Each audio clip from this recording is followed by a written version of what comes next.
I got one here I'm pretty excited about. I've had this one in for just like maybe a week, but the little bit that I've looked at on it so far, it just really has me interested in this amp. So the amp of the week, Stinger Audio, the MT-1500.1. There's the power ratings. 1500 at 1 ohm, 1000 at 2, 550 at 4.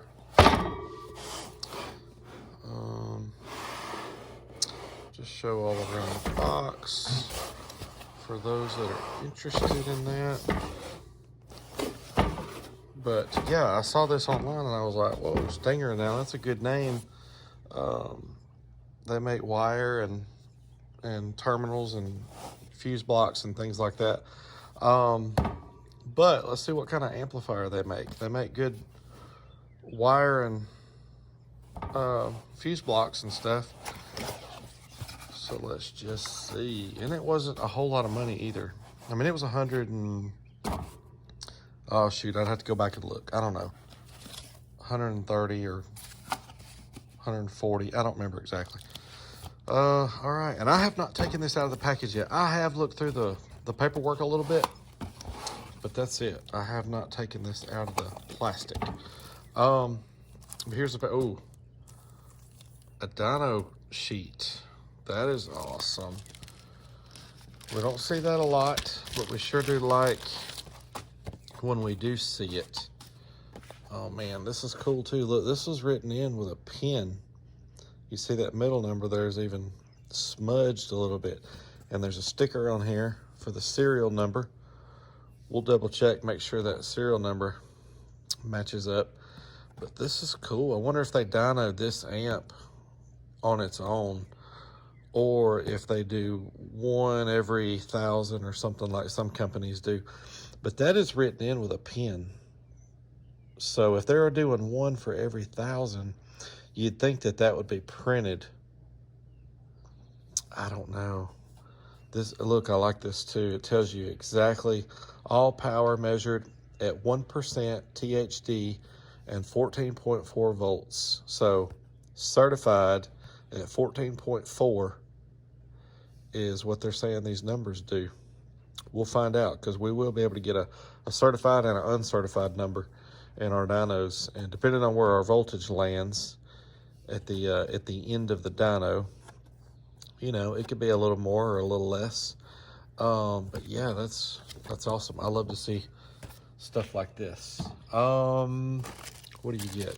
Some screws and some Allen wrenches, and that looks like a bracket for the bass knob, because it says Min Max. It's metal.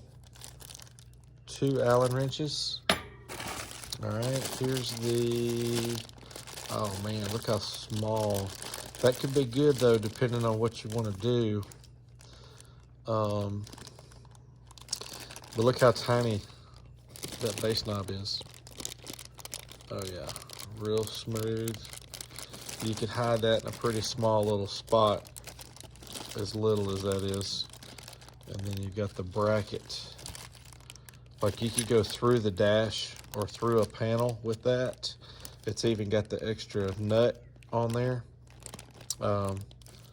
Or if you needed to mount it under your dash, you've got a bracket. It's pretty cool. I like that. No lights.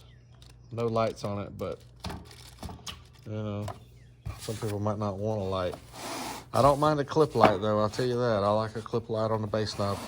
All right, and then the amp. Oh, wow. Oh, this thing's hefty. For its size, let's get the box out of the way. Yeah, I'm just gonna tell you right now, this thing is hefty for its size. I like the size of it too. Like it's pretty compact, but not just tiny. Let's open it up.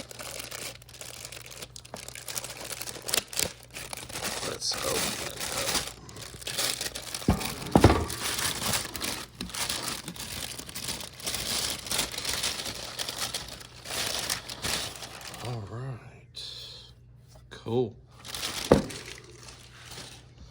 Oh yeah, real classic look to that. That sticker logo. No, it's screen printed. It looks cool though. Look at the shine of it.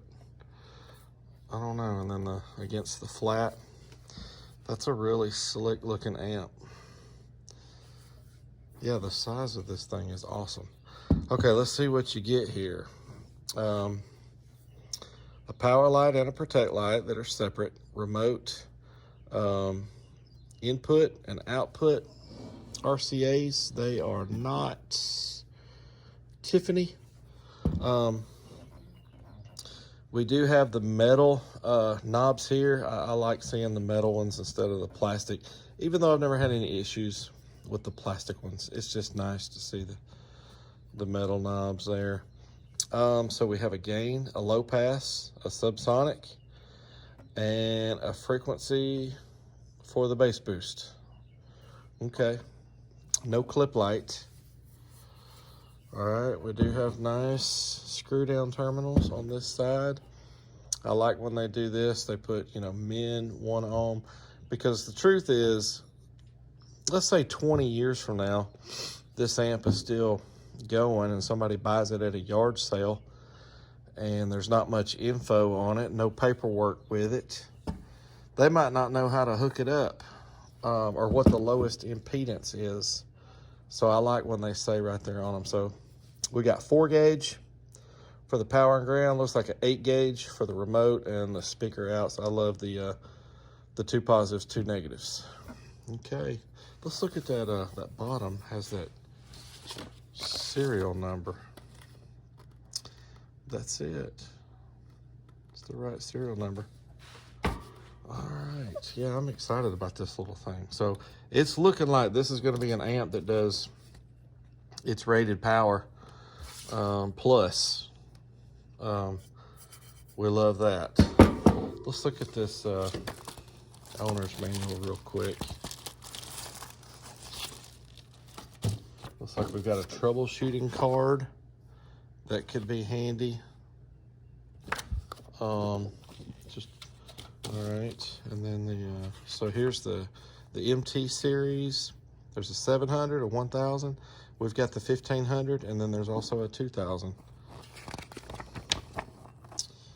Okay, decent looking drawings here. This is cool.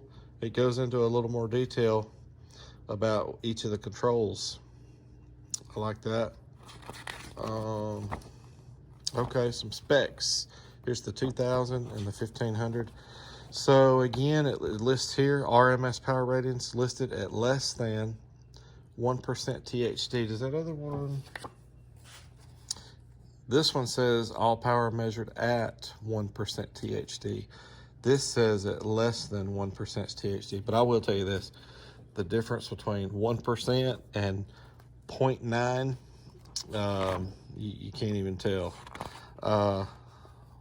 All right, so again, 1500, 1000, 550. Yep, that's the same, that matches up. It's got a bridged 2800/1. If you were to bridge, 2 of these together. Signal to noise ratio, input 0.2 to 6, that's pretty standard. It tells you the the subsonic and the low pass, 0 to 50 on the sub. Low pass is 40 to 180. It's got a bass boost range of 30 to 80. The bass boost itself is adjustable from 0 to 12. Frequency response, 10 to 180. Average efficiency, this is cool, I don't ever see this, 82%. Class D, remote, bass knob, yes. Operating voltage, 9 to 16. Power and speaker, 4 gauge, 8 gauge. Recommended external fusing, 150 amps. Okay, and it gives the dimensions. 10.16 this away, 6.1 this away, and 2.09 this way. Okay, and then we have the the other specs for the 1000 and the 700. Then on the back, it's cool, showing you how to bridge two together. Stinger is a power brand of AAMP Global. It's got the address, Clearwater, Florida. Okay, cool. Yeah, I'm excited about this. Back in the day, Stinger, you know, when I was into audio, well, not even when I first got into it, I guess it was out, but you didn't see it as much. At our local shop, the Stereo Center in Coleman, Alabama, used to love to hang out at the Stereo Center. And then the other shop in town was Sounds Unlimited. But the Stereo Center, in the early to mid 90s, ended up carrying Phoenix Gold wiring. And that was kind of a big deal during that time to have some Phoenix Gold wiring and fuse blocks and things like that. I think Stinger got kind of popular after that, and then maybe Monster came along. Y'all correct me if I'm wrong, because those years during the 2000s, I got out of car audio for a while. I became a dad and had some other responsibilities that I needed to tend to for a while, providing for my family and all those things, and every dollar mattered during those years. And so I was out of it for quite a while.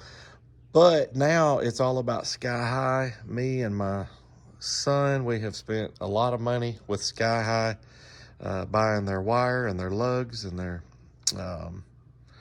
ferrules and heat shrink and all that stuff. But it's just weird to see the different wire companies come along.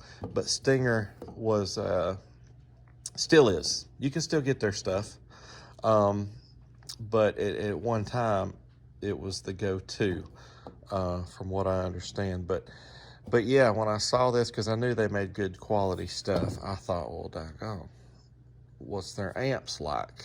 And Stinger probably don't make this amp. A lot of them don't, but they're probably buying some nice amps from the build house. So yeah, make sure you subscribe. You don't want to miss the dyno videos. We're going to do a 4 ohm, 2 ohm, 1 ohm is going to be a separate video. And then what do you say we hook this thing up to 2 SCAR 12s? That will also be another video. So make sure you subscribe so that you don't miss any of that. And I'm fixing to start wiring this thing up right now and get to these dynos. So, hey, once again, thanks for watching.